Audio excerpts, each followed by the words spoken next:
Vous avez besoin d'un espace publicitaire pour faire connaître votre société ou vos produits? Seul Guérit TV Monde peut vous satisfaire. Pour tout renseignement, contactez le 00229 91 19 10 10. Guérit TV Monde, le leader des web TV.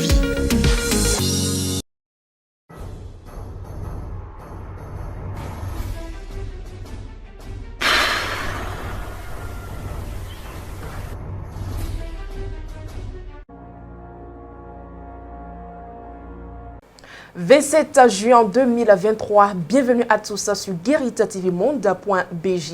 Dans le bulletin d'information, la brigade économique et financière a interpellé jeudi 22 juin 2023 3 cadres en service à la HAC lors d'une descente de 4 éléments de cette unité spéciale de police chargée de fouiller les délits financiers. Selon le site web Le Potentiel, il s'agit d'un directeur, d'un chef service et d'un autre cadre ayant rang de directeur. Ces 3 cadres ont été soumis à une audition musclée devant les officiers de la police judiciaire pendant plusieurs heures avant d'être relâchés et mis sous convocation.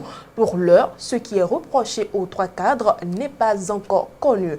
Autre élément dans ce bulletin d'information, à 24 heures de la fête de la Tabaski, les fidèles musulmans n'affluent pas au marché de bétail pour l'achat de leurs bêtes. Et face au prix des moutons qui a connu une baisse cette année, les vendeurs de bétail du marché d'Ondo s'interrogent. Reportage Evelyne Dossou, Ezekiel Akwete. Pas d'affluence ici au marché d'Ondo à Porto Novo à 48 heures de la fête de l'Aïd El-Kébir. Les vendeurs déboussolés espèrent un changement d'ici quelques heures. Les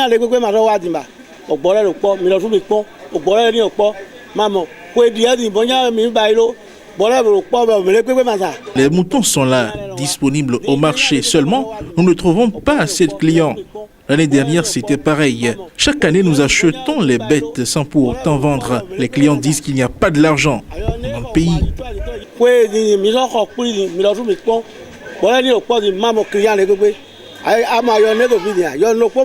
Pour ces vendeurs, les raisons de cette situation sont de divers ordres.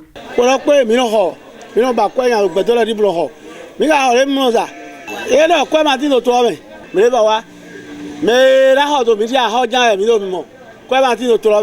y a les musulmans même qui gagnent, si ça reste un mois, et même achètent 50, 100 à la maison. Et après, ça reste 3 jours, 4 jours, et ils restent au bord de la voie en train de vendre. Avec ça, ça train de détruire le marché. Nous qui sommes dedans. Afin de faire couler leurs marchandises, ces commerçants se sont vus obligés de casser les prix. Pourtant, aucun changement. Là, on est obligé de casser les prix pour vendre. Voilà, ici maintenant, il n'y a personne. Il n'y a personne. C'est nous-mêmes, nous, les goûts, et même il n'y a aucune musulmane écriture ici.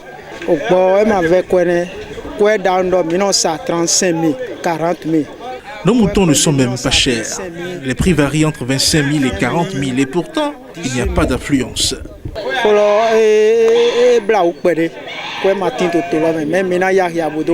Sachant qu'il ne peut avoir de tabaski sans immolation de bêtes, les vendeurs restent confiants.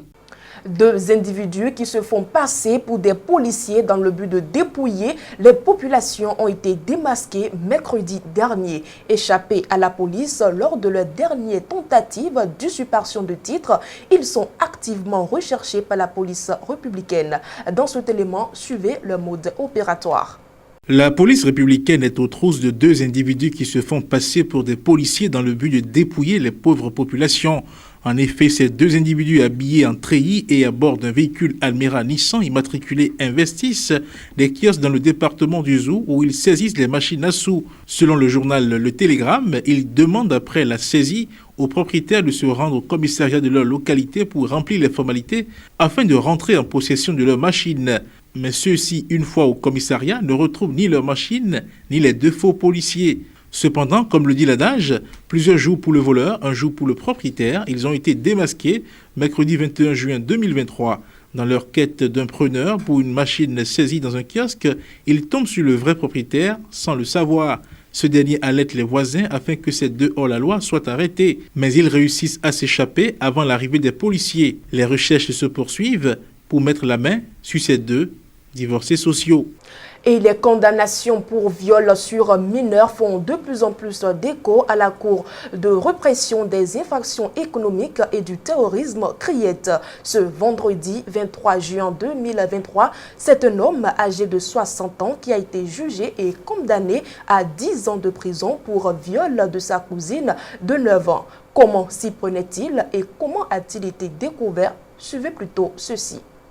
Un homme de 60 ans a été condamné à 10 ans de prison par la CRIET lors d'un procès à huis clos. Selon les informations de Libre Express, l'homme condamné est accusé d'avoir violé sa cousine depuis l'âge de 9 ans. La fillette lui a été confiée par son frère depuis 3 ans dans la commune de Soava. Mais le mis en cause a commencé à exercer des injonctions sexuelles sur la fillette depuis 9 ans. Le poteau rose a été découvert à 14 ans lorsque la fillette a commencé par se plaindre de douleurs abdominales. Et les examens ont révélé que la fillette a subi un avortement. Interrogée, la victime a dénoncé son cousin tuteur de 60 ans comme auteur de sa grossesse et de son avortement. À la barre, l'accusé n'a pas nié les faits et a plaidé la clémence de la cour. Il a été condamné à 10 ans de réclusion criminelle pour viol sur mineur.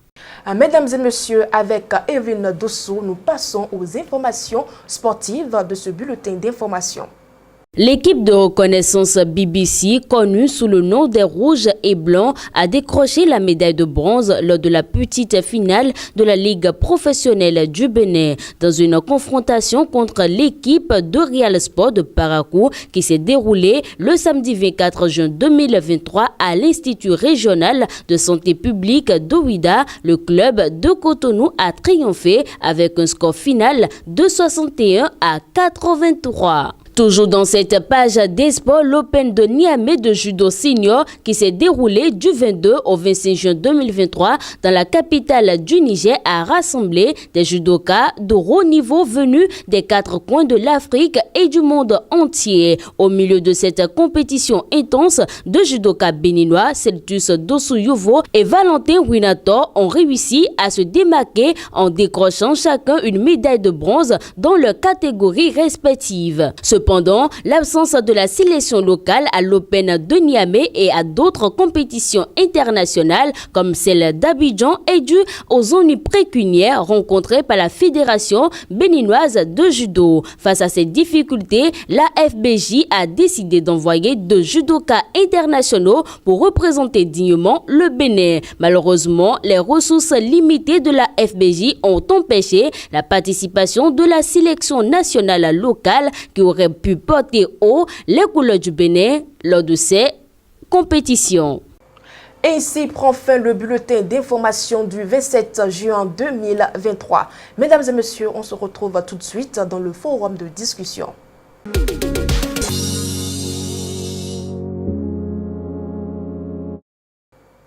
La discussion du 27 juin 2023, c'est avec Charles Alban Daoui. Charles Alban Daoui, bonjour. Bonjour Latifat Kouedon. Corruption au Bénin, 50 dossiers en attente à la CRIET. Malgré les lourdes sanctions, on dirait que la CRIET ne fait pas vraiment peur. Bon, vous savez, hein, la CRIET, elle fait peur à des gens. C'est clair qu'il y a des personnes qui n'ont peut-être pas peur de cette institution-là, et ce qui justifie le fait que des dossiers de corruption dans l'administration, il continue d'en avoir. Il faut dire qu'à la création de cette CRIET-là, l'objectif était donc de sanctionner avec rigueur et sans pitié tous ceux qui se rendent coupables de faits de corruption. Et depuis que cette institution-là a commencé à travailler et a commencé donc à juger pour des faits de corruption et consorts, normalement, on devrait sentir dans le comportement des cadres en général, de certains cadres en particulier, une certaine réticence à commettre des actes de corruption. Malheureusement, l'on constate que ce n'est pas systématiquement le cas. Il est vrai que ce n'est pas tout le monde.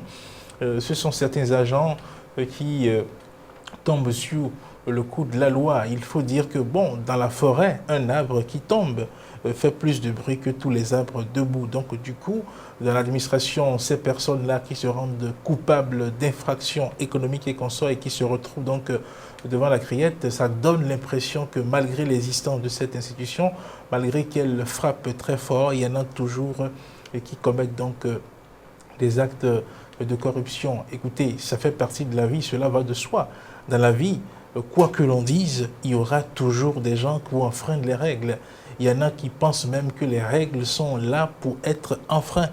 Il y en a qui pensent même que eh bien, les mesures sont là pour être violées.